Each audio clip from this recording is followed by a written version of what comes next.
Madame, Messieurs, bonsoir et bienvenue au rendez-vous hebdomadaire, le forum de la presse du studio Kalangou.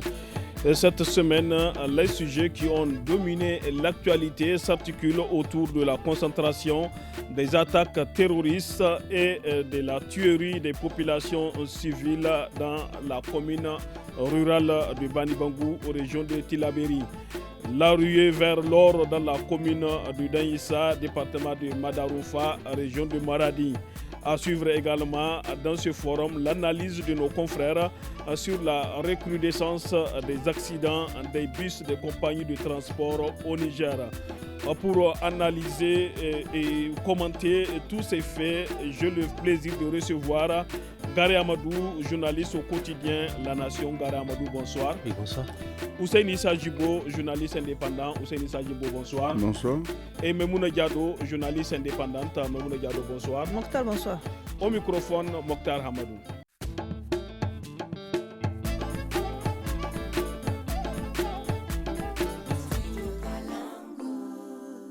Nous débutons le forum de la presse d'ici de ce soir, de ce vendredi, par cette triste nouvelle.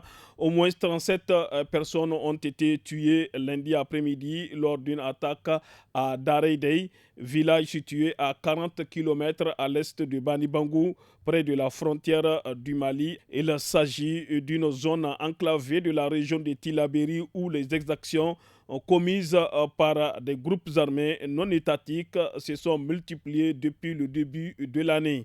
Memouna Diado, que peut-on dire au sujet de cette nouvelle attaque meurtrière au sein de la population civile près de Banibangou? Mokhtar, merci bien. Donc, je profite en tout cas de vos micros pour présenter nos vives condoléances en tout cas à ces familles meurtries, au peuple nigérien. Parce que 37 victimes, en tout cas, c'est beaucoup. Et si je peux le rappeler aussi, c'est dans le mois, il faut regarder à peu près ce qui s'est passé. Ça ne fait pas 1 mois, 2 mois que le Niger a également subi cette histoire au niveau donc, de Banibangou, où il y a eu des cultivateurs qui ont été tués impunément. Et je me dis que vraiment, ça revient à réfléchir sur cette situation de Banibangou. D'abord, il faut situer pourquoi s'en prendre à des cultivateurs. Pourquoi? Qu'est-ce que ces terroristes ou bien ces bandits armés, parce que moi je ne les qualifie pas de terroristes, parce que ce sont des terroristes, les terroristes ont toujours revendiqué. Mais là, ce sont des bandits armés. Vous venez en pleine journée, vous attaquez, vous massacrez des innocents, des femmes, des enfants, parce que les 37 personnes, il y a eu 14 enfants, il faut le préciser. 14 enfants et 4 femmes qui font partie donc de ces 37 vies qu'on a perdues. Donc, ça veut dire tout simplement que la situation de Banibangou laisse à réfléchir du moment où aujourd'hui on ne s'en prend plus aux forces de défense et de sécurité, mais on s'en prend plutôt aux paisibles citoyens. Qu'est-ce qu'ils veulent? Ils veulent que ces paysans-là quittent, laissent les villages-là. Ils veulent quoi? Ils veulent affamer ces populations, mais dans quel but? Parce que je me pose tellement de questions, mais je n'arrive pas à avoir les réponses exactes à cette situation. C'est comme si, quand on regarde, il y a l'inexistence même de l'armée au niveau de Banibangou. Tout ce mois-là, tous ces 2 derniers mois-là, quand on regarde, tout ce qui se passe, c'est au niveau de Banibangou, la commune rurale de Banibangou. Donc, ça veut dire que peut-être eux, là, ils ont un objectif bien déterminé, que nous ne connaissons pas, c'est vrai, mais que nous allons pouvoir chercher à connaître et à comprendre aussi. L'armée, est-ce que l'armée, parce que c'est à côté des bases militaires aussi, il ne faut pas oublier que nous avons des bases militaires étrangères à Oualam. Mais comment se fait-il qu'en pleine journée, et à une période de culture de champ, qu'on vient sur des motos, des bandits, en grand nombre, attaquer, assassiner et repartir tranquillement. Et je vous assure, ils font ça répétitivement parce qu'ils font ça, ils ciblent des villages, ils le font en 1 semaine, 2 semaines d'intervalle seulement. Donc, selon vous, le gouvernement doit prendre d'autres mesures, doit envisager des nouvelles mesures. Des nouvelles mesures, parce que c'est des nouvelles stratégies en fait. L'État doit mettre en place des nouvelles stratégies de lutte. Parce qu'on ne comprend plus. Ces gens-là qui viennent, avant, quand on regarde, c'était vraiment l'armée qui était visée. Les attaques sont visées au niveau donc des casernes. Aujourd'hui, c'est les populations. Mais quand même, si les terroristes arrivent à changer de stratégie, mais pourquoi nous et l'État ne peut pas changer de stratégie vis-à-vis de ces terroristes? Ça, c'est des questions. Gary Amadou, vous pouvez répondre à toute cette série de questions posées par Memouna Diado. Oui, vraiment, ce sont des questions aussi que je me suis posées. Effectivement, la commune de Bani Bango est devenue une commune meurtrie. D'ailleurs, c'est le titre qu'on a fait à la une de notre journal. Vraiment, on ne comprend pas. C'est-à-dire, Bani Bango semble être très vulnérable. Est-ce que c'est à cause de sa proximité avec le Mali? Oui, mais le problème, c'est qu'on a l'impression que cette partie-là est devenue vulnérable depuis un bout de temps. Pourtant, dans la région de Tillabéri, il y a plusieurs opérations militaires d'envergure qui sont menées. Il y a Al-Mahou, il y a d'autres opérations, n'est-ce pas? Mais comment se fait-il que les terroristes arrivent à passer entre les mailles du filet, mener l'attaque et retourner? Ce qui repose la question des complicités locales. En réalité, on informe les terroristes sur le mouvement des militaires. Vous savez, depuis les attaques de Dinates et de Chinagoder, il y a eu au niveau de l'état-major une décision, en tout cas tout à fait correcte, de ne pas faire des camps fixes. Donc les troupes sont tout le temps en mouvement. Ce qui met à difficulté les tentatives des terroristes de vouloir attaquer comme ils l'ont fait à Inates et à Chinagoder. Voilà. Maintenant, il y a des patrouilles en permanence partout. Mais comment se fait-il que les terroristes arrivent à passer entre les gouttes, si je veux, venir perpétrer l'attaque? Ça veut dire qu'il y a des gens qui les informent du mouvement des militaires. Il y a des gens qui leur disent que bon voilà, les militaires... Est-ce que ce n'est pas une défense des services de renseignement? Non, il y a un problème au niveau du renseignement, n'est-ce pas? Il y a plusieurs problèmes. Il y a un problème au niveau du renseignement, il y a un problème au niveau du dispositif militaire, n'est-ce pas? Il y a aussi un problème au niveau de la complicité des populations locales. Parce que quand vous allez dans des villages, on vous le dit, on vous dit ce sont les gens du village, on les connaît. Oui, oui. Moi j'ai entendu tout à l'heure une histoire où un maire pratiquement a dit que bon, lui, on vient prendre de l'argent avec lui. Et c'est des gens du village. Ils rentrent dans son bureau, ils disent bon, chaque mois il veut qu'il paye comme ça. Et ils disent que les gens savent, oui, pour être tranquille. Vous voyez ce qui se passe? Ça veut dire quoi? Si on a réussi à un peu sécuriser les populations d'Anzourou qui sont retournées dans leur village, il faut qu'on adopte la même stratégie pour la population de Bani Bango. Peut-on parler dans ce cas du banditisme ou bien du terrorisme ou bien du banditisme? Non, il y a une chose qui est sûre, Mokhtar, ce n'est plus de l'islam, ça c'est pas de l'islam ça. Non. Est-ce que c'est du terrorisme ou du banditisme? Non, c'est-à-dire, ces gens-là, c'est des bandits. C'est sous la couverture de... C'est pas de l'islam, ça là. Ah non. Mais tout le monde a compris. Comment pouvez-vous venir dans un champ où des gens sont en train de chercher à manger? Vous tuez femmes, enfants. Vous savez ce qui est le plus horrible? Des enfants innocents qui sont en train d'aider leurs parents. À cultiver les champs. Vous venez, vous les massacrer. Mais vous dites que Allah Akbar. Non, vous pensez que c'est pas de l'islam ça. Ces gens-là, c'est des bandits. Et il faut que ceux qui sont en train de collaborer avec ces bandits-là, il faut qu'ils sachent une chose. Un jour, la roue va tourner. Et quand la population va se réveiller... Mais quelles sont les motivations de ces groupes armés? Les motivations, apparemment, selon ce que nous avons compris, c'est que la saison d'hivernage n'est pas propice pour les groupes terroristes pour vraiment se mouvoir. Parce que la forêt est touffue, les chansons, c'est pas facile. Mais par contre, quand c'est clairsemé là, ils peuvent apercevoir leur cible et commettre leur forfait. Ils veulent empêcher les gens de cultiver. Mais en fait, il y a une pression énorme sur les groupes terroristes. Malgré tout ce qu'on voit là, les attaques là, les groupes terroristes ont subi en tout cas, ils ont subi beaucoup de pertes. Mais maintenant, qu'est-ce qu'ils cherchent pratiquement, apparemment, à créer une zone de peur autour de Bani Bango et d'autres localités pour qu'ils puissent y établir des petites katibas. Parce que quand la population se déplace, ce qu'ils veulent, c'est que la population de Bani Bango se déplace. Les villages là, ils veulent que tout le monde se déplace, en face comme on a fait pour l'Anzourou là, que les gens quittent. Est-ce que vous comprenez? Maintenant, pour qu'eux ils s'installent. Pour qu'ils puissent, ils sont acculés en fait. Ils sont acculés, ils en sont réduits à mener des attaques sporadiques, n'est-ce pas? Avec des petits groupes très mobiles, parce que je ne suis pas sûr que ceux qui ont mené la dernière attaque contre Bani Bango, contre le village d'Arédé là, je ne suis pas sûr qu'ils étaient nombreux. Mais Même 2 personnes avec 2 kalachnikovs contre des paysans sans armes. Mais qu'est-ce que vous voulez qu'ils fassent, ces paysans sans armes? Et puis les enfants qui sont là, certainement sont partis, quand les coups de feu ont commencé, sont partis se coller à leurs parents. À papa et à maman. Ils sont partis se coller à papa et à maman. Ils ont peur. Des petits enfants. Qui ont amené de quoi manger. Oui, que vous venez vous massacrer. Et vous partez. Vous allez partir dans votre katiba, vous allez partir tranquille. Et vous pensez que c'est à l'islam que vous rendez service. Mais que Dieu maudisse ces gens, Mokhtar. Que Dieu les maudisse. Hussein Issa Djibo, qu'est-ce qui ne marche pas? Comment ramener la sérénité dans cette partie du Niger? Oh mais tu me poses une question colle là. Qu'est-ce qui ne va pas? Ramener la sérénité dans cette partie du Niger, c'est un peu difficile. Je ne dis pas que c'est impossible, mais c'est difficile.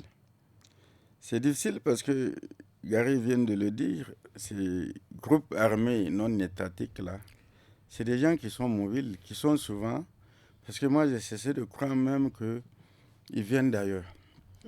J'ai comme l'impression qu'ils sont sur le territoire.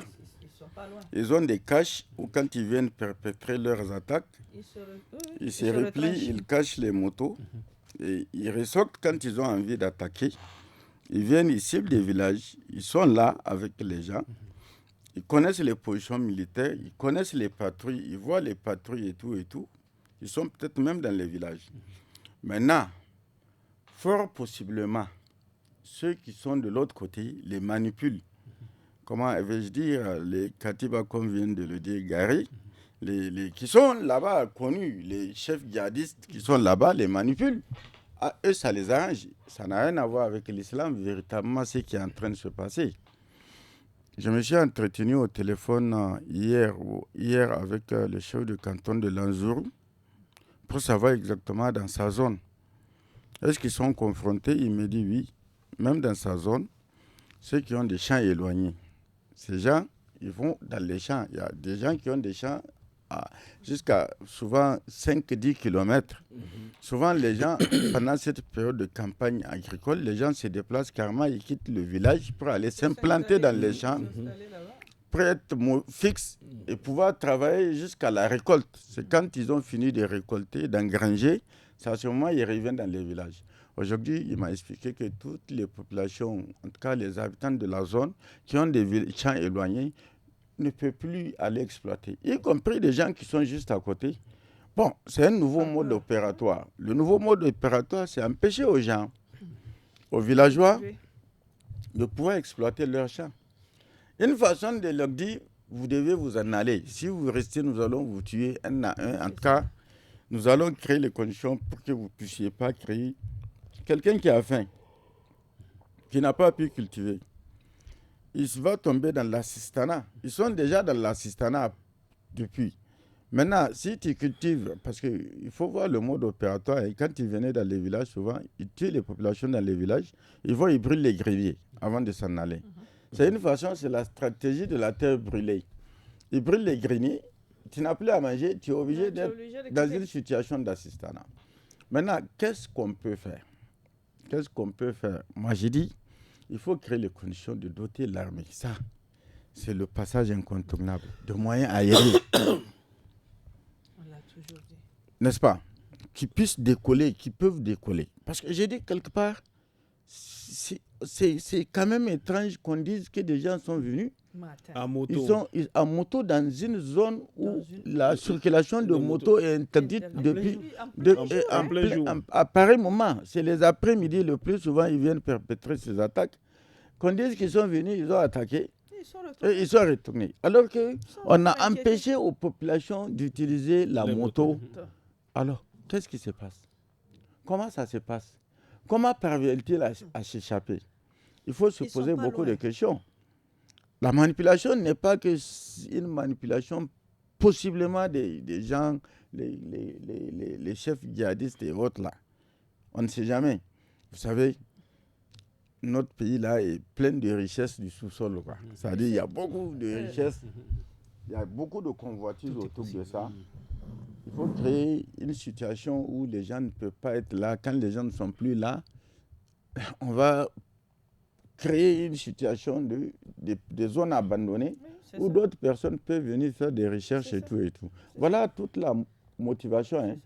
Maintenant, ce que moi je préconise, c'est qu'on doit se donner. Parce que moi, j'ai toujours dit, on ne peut pas compter sur quelqu'un pour assurer la protection de sa maison ou de sa famille. C'est d'abord soi. C'est d'abord soi-même. On se donne les moyens pour pouvoir protéger sa famille, sa maison et tout et tout. Mais quand tu confies la sécurité de ta famille à quelqu'un d'autre, tu sous-traites la sécurité de ton pays à quelqu'un d'autre, dis-toi bien que tu es vulnérable. Et je prends juste l'exemple de ce qui vient de se passer en Afghanistan. Les Américains sont restés pendant 20 ans. C'était la débandade, ils ont quitté. Dès qu'ils ont quitté, en l'espace de moins de 3 mois, comment on appelle là, les talibans, ils ont pris jusqu'à Kaboul, ils ont installé tout. C'est la débandade même au niveau des Blancs. Ça veut dire qu'il faut que ça serve de leçon à nos dirigeants. Il faut mettre les moyens qu'il faut, les ressources qu'il faut pour créer les conditions de stabilité de ces zones-là. Moi, je dis s'il faut ratisser mètre carré par mètre carré pour trouver les caches et tout et tout. Ce n'est pas des opérations ponctuelles où on fait une semaine, non. Ça doit être de manière permanente. Et c'est aussi un peu la faiblesse de G5 Sahel. Parce que quand on dit qu'il y a 5 pays qui ont regroupé leurs forces, il y a la force française qui est là. Juste autour de l'Iptako. La zone de 3 frontières. Mais c'est ça que ça se passe. On a assisté au Burkina hier seulement. Mais comment on peut expliquer ça? Niger, on se pose des questions. Niger, Burkina, Mali. Mais c'est les trois. Ici, du côté, comment dirais-je, du sud-est, il y a une relative stabilité. Parce que, bon, avec l'armée, comment dirais-je, tchadienne qui intervient, l'armée nigérienne, l'armée, comme avait dit, nigérienne, ça a pu contenir. Mais ici, ça manque. On se pose la question. On parle de ces forces-là. Ils sont où? Les Allemands. Ils sont où? Maimouna Diado, si des populations civiles sont froidement assassinées dans leurs champs, que risqueraient les habitants de ces localités concernées? Les habitants de ces localités concernées risqueront de quitter, de vider. Oui, s'ils ne peuvent pas travailler leur champ. Mais c'est la fin. C'est soit mourir de faim en restant là-bas ou bien tout simplement quitter la zone. C'est parce que c'est tout simplement, on veut les faire partir de force. Donc, il faut les faire peur en tuant à chaque fois des villageois, des cultivateurs pour leur montrer qu'on est là à côté. Et si vous ne partez pas, comme l'a dit Ousseini, nous ne risquerons pas de ne pas vous tuer. Donc, ça veut dire tout simplement que si on y prend garde, c'est la famine la famine est déjà instaurée là-bas. La famine, parce qu'ils ne vivent que de l'agriculture. Ces paysans ne vivent que de l'agriculture. Et quand on t'empêche de manger, soit tu rentres de l'autre côté, ça veut dire quoi? Ça veut dire que tout simplement, soit tu te fais enrôler, soit tu quittes la zone pour tout simplement chercher refuge ailleurs et où tu peux trouver de quoi manger. Donc, on va t'assister, c'est ça aussi. Donc, ça veut dire que ces populations ont besoin d'assistance. Ces populations ont besoin d'assistance et de sécurité surtout. Comme l'a dit Ousseini, Anzourou a été sécurisé. Mais pourquoi Bani Bangou, jusque-là, ne peut pas être sécurisé? Gary Amadou, est-ce que l'État peut placer des militaires derrière chaque village? Non, mais en tout cas, on peut faire quelque chose pour les habitants, en tout cas pour la zone de Bani Bangou et les villages qui entourent la ville de Bani Bangou. On peut faire quelque chose. La question qu'on doit se poser, Mokhtar, mais que représente Daredé pour les terroristes? Voilà. Ça, c'est la question à $1000. C'est-à-dire, ce village, Daredé là, ça représente quoi? C'est quoi le truc? Le 15 mars déjà, ils ont été attaqués. D'abord, les gens étaient au marché, le marché de Bani Bangou, qui est un marché internationalement connu. Les gens viennent de partout. Les gens ont quitté le marché, ils rentraient à la maison, on les a interceptés, on est rentré dans les véhicules, on a tué des gens. On a brûlé les greniers à Daredé. Mais que représente Daredé pour les terroristes? C'est ça la question qu'on doit se poser. Qu'est-ce qui se passe? Au fait, c'est quoi ce village-là qui Qu'est-ce qui les intéresse? Oui, qu'est-ce qui les intéresse dans ce village-là?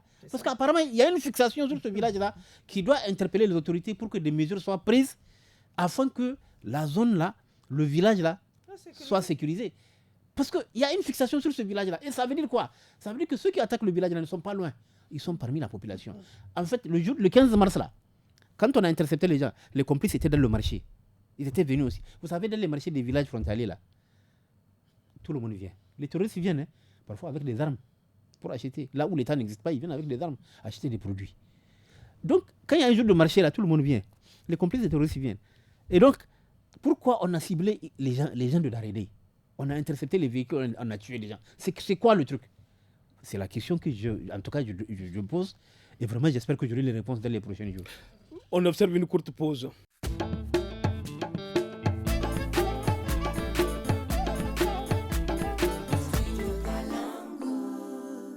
Passons à présent au second sujet de ce forum de la presse.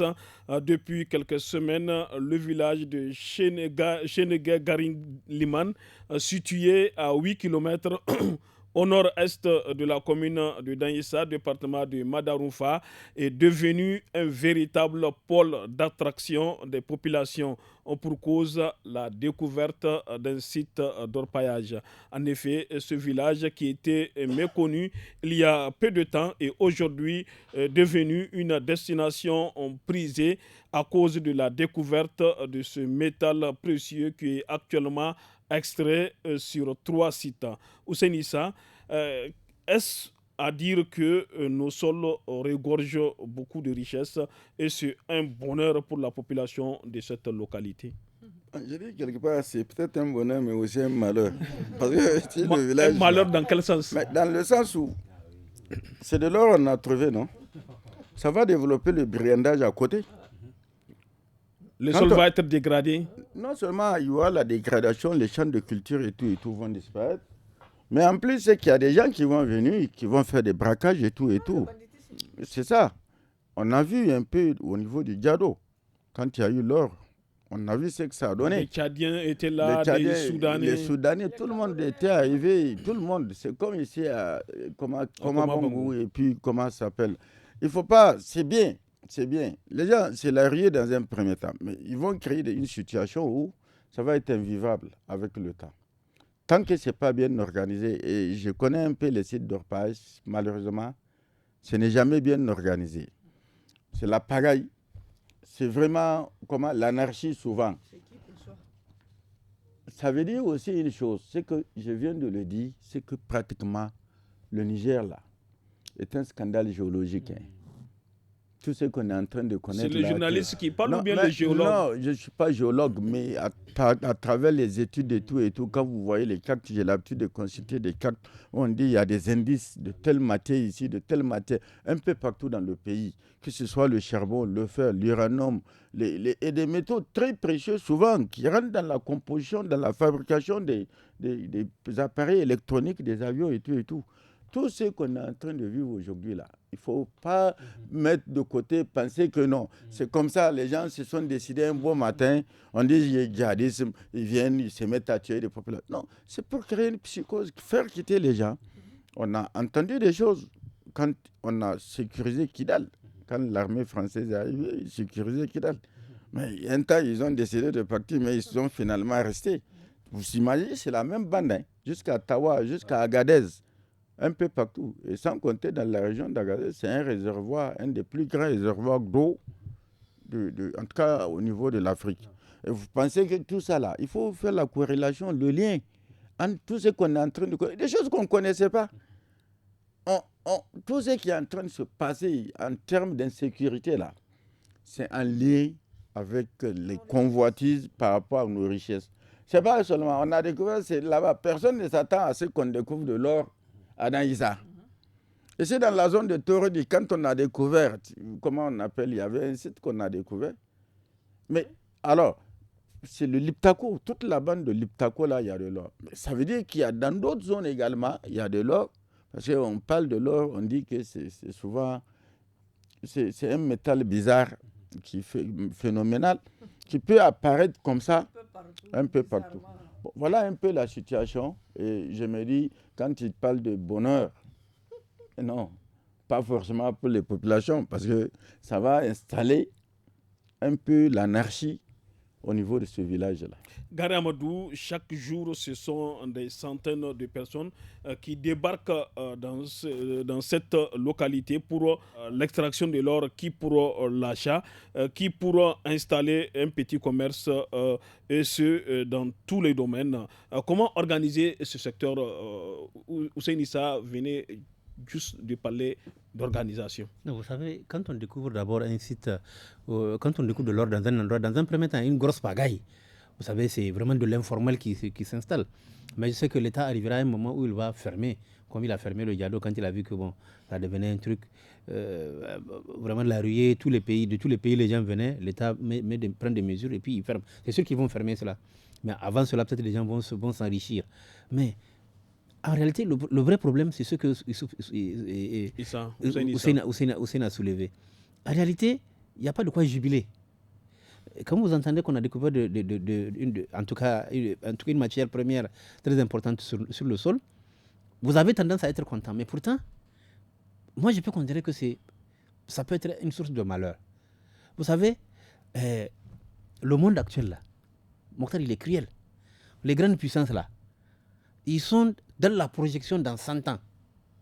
Et quand ils se projettent dans 100 ans, c'est en matière de ce qu'ils vont avoir comme matière première pour leurs industries, ce qu'ils vont avoir comme matière pour l'énergie, etc., etc. Ils sont dans la projection. Alors, ils ont les cartes. La carte du globe terrestre, là où il y a les ressources, là, ils savent. Et donc, quand un pays pauvre dispose d'immenses ressources de tout genre, de tout genre ici sur son sol, ça devient un objet de convoitise. Il ne faut pas qu'on le perde de vue. Là, les Occidentaux ont les yeux rivés. Je vous dis que les gens se projettent sur 100 ans, 200 ans. Comment faire vivre leurs industries, puisque chez eux, il n'y en a pas. Donc, les matières premières se trouvent en Afrique. Et quand ça se trouve en Afrique... Non, selon vous, c'est une source d'inquiétude. Ah non, c'est une source d'inquiétude, bien sûr. Mais écoutez, le Niger, là, comme l'a dit, c'est un scandale. Apparemment, il y a de l'or partout. Il y a de l'or partout. Moi, je me rappelle, il y a 2 ans de cela, on venait de Iforan. Dans la brousse, on voyait un peu des trucs qui brillaient là. Et puis on s'est arrêté, on voit des trucs qui ressemblent un peu à de la bientine. On dit, mais c'est quoi? Quelqu'un m'a dit, hey, si vous voyez des trucs comme ça là, ça veut dire que dans la zone, il y a de l'or. Apparemment, tout le sol nigérien regorge de ressources. Sans oublier cette ressource la plus importante, parce qu'on dit que les prochaines guerres vont être faites pour de l'eau. Et les nappes d'eau douce que le Niger a là, c'est pas possible. Et donc, on peut comprendre que finalement, tout ce qui se passe, peut-être, n'est pas étranger à cela. Parce qu'on comprend bien que des gens qui prennent des armes pour tuer leurs propres frères, n'est-ce pas, pour tuer des femmes et des enfants, ce n'est pas pour la religion. Alors qu'est-ce qui se passe? Moi, je m'interroge. Je m'interroge parce que je ne crois plus que les gens soient en train de se battre pour une religion. Non, je ne crois pas. Il y a d'autres dessins. Mais donc, pour que l'État puisse... cette désorganisation-là, du début, là, l'État ne pourra rien faire. Puisqu'on vient de découvrir la chose. Le gouverneur de la région de Maradi était quand même sur le site. Oui, il est parti pour voir. Mais tout ce qu'il peut faire, c'est voir. Maintenant, il rend compte. Après, il rend compte aux autorités et puis ils vont voir les mesures qui vont... Mais dans un premier temps, ils ne peuvent rien faire. C'est-à-dire que les vendeuses vont venir, il y aura un petit commerce, il y a une économie qui va s'installer sur le site aurifère, peut-être même un petit village. Un petit microcosme qui... Oui. Ah, c'est un village. Ah oui. Il y a déjà un village là-bas. Et les gens vont s'enrichir parce que je te dis que là où on extrait de l'or, mais si d'habitude le plat que tu manges c'est 5 francs que tu le manges, tu ne vas pas payer 500 francs. Ça. La vendeuse, elle va vendre ça à 2000 francs, c'est clair et net. Parce qu'elle suppose qu'il y a de l'argent ici. Donc il y a une économie qui va se développer, les gens vont devenir riches, avant bien sûr que l'État ne prenne des mesures, parce que je sais que tôt ou tard, l'État finira par fermer le site de Daïssa.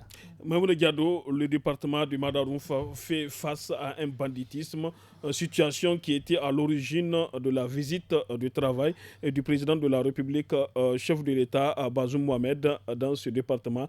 Comment sécuriser les sites d'orpaillage? Comment se sécuriser soi-même d'abord? C'est ça la question, il faut se poser. Avant de sécuriser ces sites d'orpailleurs, la population, déjà, c'est une population qui est fragile. C'est une population qui est en proie à l'insécurité. Donc, voilà qu'il y a... Au kidnapping, des bandits, le vol de bétail. Oui, des vols de bétail et tout. Et voilà que vient s'ajouter ce site d'orpailleurs. Donc, ça veut dire quoi? Ça veut dire que l'État sera encore plus obligé de sécuriser davantage cette population. Non pas du point de vue, parce que là, on va voir qu'en fait, il y aura peut-être une diminution de ces vols de bétail au profit, par exemple, du kidnapping de ces orpailleurs qui se trouvent sur le site. Parce que je suis sûr, celui qui vient, ils ont l'information de toutes les manières. Celui qui gagne plus, celui qui a plus la journée, qui arrive à avoir beaucoup de cailloux d'or, cette personne-là est bien ciblée pour être enlevée. Donc, ça veut dire qu'il y aura une présence, parce que le président de la République l'a si bien dit, il faut sécuriser ces populations. Et je suis sûr qu'avec ce site, ils vont encore renforcer la sécurité au niveau de Madarumfa. Parce que, comme on dit, il faut avoir les yeux grands ouverts pour pouvoir faire la part des choses entre le kidnapping, le vol des bétails et qui vient s'ajouter également l'or. Donc, c'est très important, c'est la sécurité et il faut que la population aussi se sécurise elle-même. Parce que des fois, c'est en racontant à une autre personne ce que toi, tu gagnes par jour ou ce que toi, tu fais par jour, tes activités, c'est ça aussi. Ça aussi, c'est de l'information qui est à risque. Parce que tu te donnes toi-même à ces bandits. Voilà. Donc, c'est ça aussi. Et il faut toujours collaborer. On attend la collaboration de la population. Parce qu'on a comme l'impression que la population aussi... Il y a des personnes, il y a une population qui ne veut même pas collaborer, en tout cas avec les forces de défense et de sécurité. Vous avez quelque chose à ajouter rapidement? Ce que je vais dire, c'est peut-être un peu apporter la contradiction à ce qu'il vient de dire Maïmouna. Le problème, ce n'est pas la collaboration des populations. Le problème, c'est la sécurisation de ceux qui collaborent. Tout à fait. Parce que vous allez, décider de dire, voilà, il y en a qui ont collaboré, qu'on a tué. Parce que ces gens qui viennent dans la zone de Madarumfa, c'est des gens qui quittent le Nigeria. Ils viennent, ils prennent les bétails. Moi, j'ai dit, ce qui allait le faire surtout, c'est surtout créer les conditions pour que l'armée nigériane, parce que quelque part, il y a une complicité de l'autre côté. On a comme l'impression que quand les gens viennent prendre le bétail, ils rentrent tranquillement là-bas, et tuent les populations de ce côté avant que les militaires n'arrivent. Ils ont déjà franchi la frontière. La dernière fois, j'ai vu un poste où on dit qu'une patrouille de l'armée qui a eu la possibilité de poursuivre. Ils ont 30 km de poursuite. Alors, on a tué, en revenant, ils sont tombés dans une embuscade. Alors, ça pose un sérieux problème. C'est malheureusement la collaboration qui ne fonctionne pas bien. S'il y avait une bonne collaboration entre les armées, honnêtement, moi, je pense que ces gens, parce que tu viens attaquer, tu viens entrer au Burkina, on enlève déjà une position militaire de l'autre côté. Les bandits ou les terroristes vont être pris en deux feux. En deux feux. Ils n'ont aucune chance de faire ça. Mais malheureusement, il n'y a pas de collaboration. Je ne pense pas. On observe une courte pause.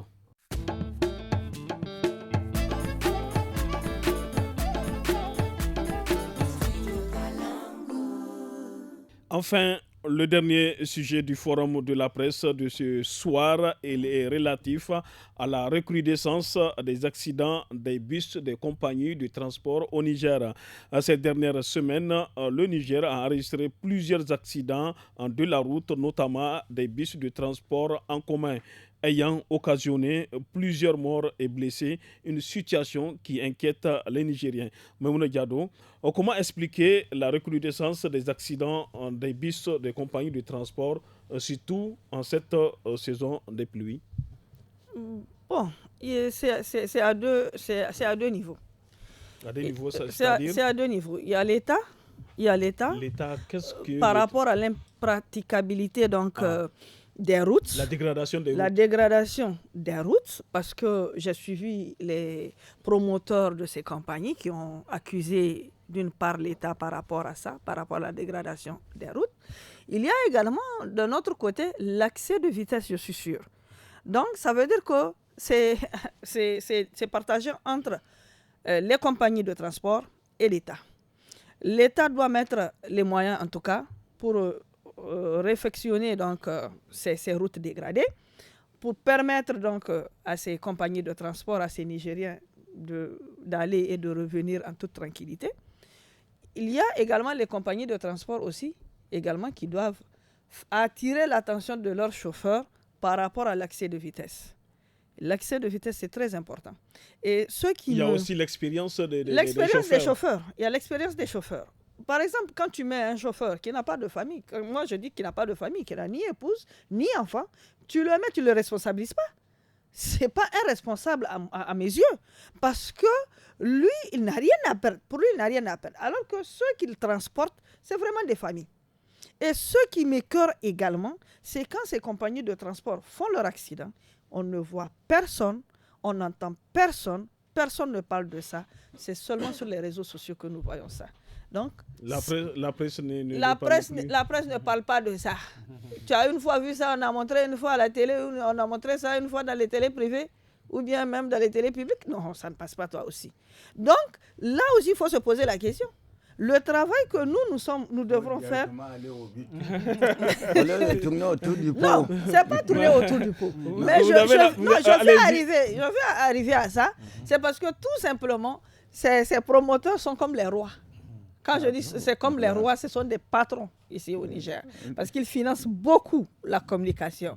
Donc quand tu finances beaucoup la communication, même si ton bus fait un accident, personne ne va parler de ça. Donc ça aussi, il faut soulever cette question-là. Parce que j'ai vu le ministre qui a un peu circulé dans les compagnies de transport, le ministre du Transport, pour aller attirer l'attention des uns et des autres par rapport aux accidents. Mais quelles sont les décisions, quelles sont les sanctions prises à l'encontre donc de ces compagnies de transport? Si, je ne peux pas citer les compagnies, mais quand on regarde en un mois, une seule compagnie qui fait 3 accidents, s'il vous plaît. C'est énorme, c'est beaucoup. Voilà. Gary Amadou, le secteur des transports est fondamental dans la vie des sociétés. Comment se déplacer dans de très bonnes conditions et en toute sécurité au Niger? Mais c'est très simple. Moi, d'abord, l'excuse des compagnies de transport sur l'état des routes, mais ça ne tient pas du tout la route. Excusez-moi de l'expression, mais c'est du n'importe quoi, c'est pas vrai. Pourquoi je le dis? Mais ce sont les mêmes routes que tout le monde, les usagers empruntent. Comment se fait-il que ce sont seulement les compagnies de transport qui font des accidents? Qu'est-ce qui se passe? En réalité, il ne faut pas fuir la responsabilité.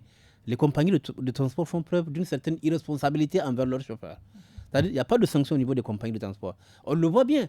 Moi, j'ai fait la distance Maradi jusqu'à Niamey. Je n'ai pas vu un accident d'un usager, mais j'ai vu 2 accidents de bus. Vous comprenez? Donc, ça veut dire qu'il y a un problème au niveau de ces compagnies-là. En plus, pire, tu vois le ministre faire des visites et puis il s'est fendu d'un communiqué. Mais non, mais ce n'est pas le communiqué qui règle ce problème-là. Et moi, j'avais suggéré, il faut plomber les compteurs des véhicules. Parce que sur les routes, là, si les routes sont dégradées et que les gens filent à 100 à l'heure, mais imaginez si les routes sont en bon état. Ce sont les mêmes chauffeurs, hein, qui maintenant sur les routes dégradées, là, ils filent comme si c'était des routes normales. Ils rentrent dans les nids de poules comme ils veulent. Mais imaginez si les routes sont normales. Ça va être pire. Donc, selon vous, ce n'est pas non, au niveau de la route. Non, ça c'est une fausse excuse. Ça c'est une sorte de la politique de l'autruche. On met la tête dans le trou pour ne pas voir la réalité. Non, ils savent très bien que c'est la faute de leurs chauffeurs. Eux, ils ne sanctionnent pas leurs chauffeurs. L'État même ne sanctionne pas les compagnies. Et nous, les médias, on se rend complices parce qu'effectivement, c'est ce qu'elle a dit. Mais c'est trop dégueulasse. Les compagnies ont de l'argent pour payer la publicité pour un an au niveau des télévisions. Ils payent de la publicité au niveau des télévisions. C'est pourquoi vous ne verrez pas ça. Ah non, vous n'allez pas voir ça. Je remercie le bon Dieu que les réseaux sociaux existent. Ça nous permet de voir. Mais c'est ça le grand problème. Il faut qu'on se dise la vérité. Nous-mêmes, on est fautifs. Parce qu'à cause de l'argent, on n'est pas en train de dénoncer. Les innocents sont en train de mourir. Des irresponsables sont en train de conduire des bus. N'est-ce pas? Ils causent des accidents mortels, parfois complètement bizarres. Et puis maintenant, non, la télé fait comme s'il ne s'est rien passé. On vient, on fait un télé de restitution. Non, c'est pas ça. Le souci aujourd'hui... Selon vous, la presse ne joue pas son rôle dans ce pays-là? Non, la presse a démissionné face aux compagnies de transport. Les compagnies de transport, comme il l'a dit, elles ont des dirigeants qui sont puissants, qui ont de l'argent, qui injectent. Et apparemment, l'État est impuissant. Parce que jusqu'à présent, je n'ai pas vu de sanctions. L'État est impuissant. L'État est impuissant. Et si l'État est impuissant, ça veut dire que c'est très grave. Il y avait déjà eu, il y a quelques années, une tentative de sanction contre une compagnie. On a vu comment ça a fini. Ça n'a même pas fait une semaine. Hop, on a levé la compagnie. Mais bien sûr. Hussein Issa, laissez-le s'exprimer d'abord. Bien sûr, on n'a même pas fait une semaine. C'est des gens qui sont très puissants, Mokhtar. Ils sont très puissants. Et donc, maintenant... Selon vous, c'est des gens qui sont même plus puissants que l'État. Non, maintenant, le problème, c'est qu'il faut que, si l'État semble impuissant face aux compagnies de transport, n'est-ce pas? Si les compagnies de transport font preuve d'irresponsabilité envers leurs chauffeurs, eh bien, il ne restera plus qu'à la société civile ou les associations de consommateurs de se ressaisir, Mais de sanctionner. Si la presse ne peut pas dénoncer, ça veut dire que la société civile, elle aussi, ne peut pas dénoncer. La société civile va faire son travail. Son travail de mobilisation, de sensibilisation, ils ne sont pas obligés de passer par les médias parce qu'ils savent que ça ne passera pas. Si aujourd'hui vous dites que vous allez organiser une réunion, vous invitez Télé X, Télé Y, Télé XZ, et puis venez couvrir, on va faire une déclaration contre les compagnies de transport. On va dire, on n'a pas de journaliste disponible. Bien sûr, parce que... Attendez, vous avez la parole. Hussein Issa Djibo, au Niger, près de 1000 décès ont été enregistrés sur les routes en 2019 selon l'agence Ecofin. Comment rectifier le tir selon vous? Comment rectifier le tir? D'abord, je veux dire une chose. Ok, allez-y. Pour compléter ce qu'a dit Garé, allez-y. On a pris une décision pour suspendre les activités de la compagnie. La compagnie est sortie pour dire que c'est faux. C'est un arrêté. C'est un ministre. Un ministre qui a fait un arrêté pour dire la compagnie a fait une communication et ça a été publié sur les médias publics. Que la compagnie est en train de continuer à exercer ses activités. On n'a plus rien entendu, la compagnie n'a jamais arrêté. Maintenant, comment faire pour arrêter? Il y a les deux facteurs, n'est-ce pas? Il y a l'imprudence, il y a l'excès de vitesse, il y a l'état des routes. Quand les gens, parce qu'on n'a pas besoin d'être, quand on est sur une voie qui est complètement dégradée, on n'a pas besoin qu'on vous dise qu'il faut réduire la vitesse. À ce moment, quel que soit le temps que vous allez prendre pour arriver à destination, vous allez arriver à destination en bonne santé. Mais si vous constatez que la route est complètement cabossée, vous vous mettez à faire la vitesse. Vous pouvez avoir un éclatement de roue, ça va être un tonneau. C'est la question de discipline à ce niveau. Les compagnies, on sait comment ça fonctionne. Une année, on a dit de plomber les moteurs, c'est-à-dire qu'on ne doit pas dépasser les compteurs. Mais ça n'a pas tenu longtemps. Ça n'a pas tenu longtemps. Mais il y a eu quand même des mesures qui ont été prises. Mais les mesures-là, on doit pouvoir suivre. Et la preuve, même quand on dit, bon, les gens ne sortent pas avant 6 heures. 6 heures, c'est-à-dire même quand vous sortez de l'autogare, vous êtes obligé de vous arrêter. C'est une décision qui a été prise par l'État. l'État. Mais malheureusement, est-ce que c'est respecté à 100% aujourd'hui? C'est pas respecté. Non, c'est pas respecté. Ça dépend de la force de la compagnie. Il y en a qu'on ne fouille même pas. Ils vont avec machin. Moi, j'ai l'habitude de prendre une compagnie jusqu'à Zender. Il n'y avait pas plus de 10 passagers dedans. On n'était pas plus de 10. Ce sont 11, un bus qui prend 11 personnes. On était tout au plus 9 ou 10. Climatisé, hein? Tenez-vous bien. Ça veut dire qu'il y a des choses, les gens sont au courant. Le pouvoir ne peut pas sanctionner parce que ces gens-là, ils financent tout le monde. Alors, même quand la compagnie gaffe, bon, voilà. Oui, allez-y, Garé. Vous savez, j'aimerais qu'on parle un peu sur la question entre les relations entre les compagnies de transport et les médias.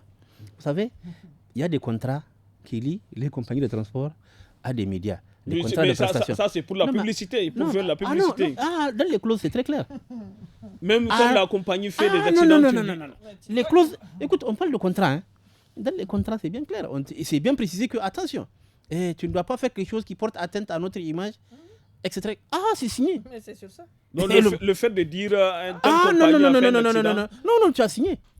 Tu as signé que même s'il y a 1000 morts sur la route, toi, tu n'en parles pas. C'est clair. Sinon, les conditions pour qu'on donne de la publicité, ils sont malins. Et donc, c'est ce qui fait qu'aujourd'hui, nous sommes en train de démissionner par rapport à notre rôle, nous, en tant qu'acteurs de médias.